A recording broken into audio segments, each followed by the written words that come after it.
Welcome back. Kedarnath ಅಲ್ಲಿ ಇದೀವಿ. ಕಾಲು ಯಾವ ರೇಂಜಿಗೆ ಕೊರಿತಾ ಇದೆ ಅಂದ್ರೆ ಕ್ಷಣಮ್ ಅಂತಾರಲ್ಲ ಹಂಗಿದು.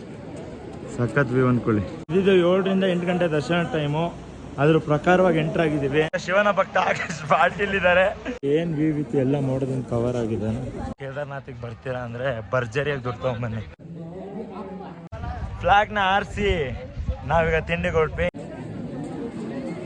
10 ವರ್ಷ ಇರ್ತಿದ್ದೆ ಕನ್ನಡದಲ್ಲಿ 10 ವರ್ಷ ಇದ್ರ. ಬನ್ನಿ, ಖುಷಿ ಆಗೋ ವಿಷಯ ಇದು. 7 ಗಂಟೆಗೆ ದರ್ಶನ ನಿಂತ್ವಿ. ಲಿಟ್ರಲಿ ದರ್ಶನಕ್ಕೆ ನಮಗೆ ಸಿಗ್ಲಿಲ್ಲ. ದೇವ್ರ ಹತ್ರ ನಾನು ಕೇಳೋದೊಂದೇ, ಎಲ್ಲರಿಗೂ ಚೆನ್ನಾಗಿಡು, ಎಲ್ಲರಿಗೂ ನೆಮ್ಮದಿ ಕೊಡು. ದರ್ಶನ ಮುಗೀತು, ಎಲ್ಲರೂ ಆಯ್ತು. ಈಗ ಮಳೆ ಸಿಗಾಕೊಂಡಿದೀವಿ. ನೀವೆಷ್ಟೇ ದುಡೀರಿ ಎಲ್ಲ ವೇಸ್ಟು. ಬಂದು ಈ ತರ ಪ್ಲೇಸ್ ನ ನೋಡ್ಲಿಲ್ಲ ಅಂತ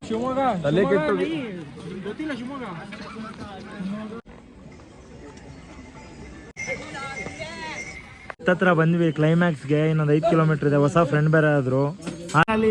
ಫೈನಲಿ ಅಂತೂ ಇಂತೂ ಕೇದಾರ್ನಾಥ್ ಕಂಪ್ಲೀಟ್ ಆಯ್ತು. Boys, how's the josh? Josh is fine. It's not signing off from ಗೌರಿಕುಂಡ್.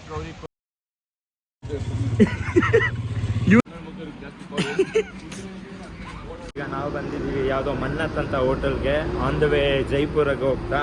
Puneeth ಹೇಗಿದ್ದೀರಾ?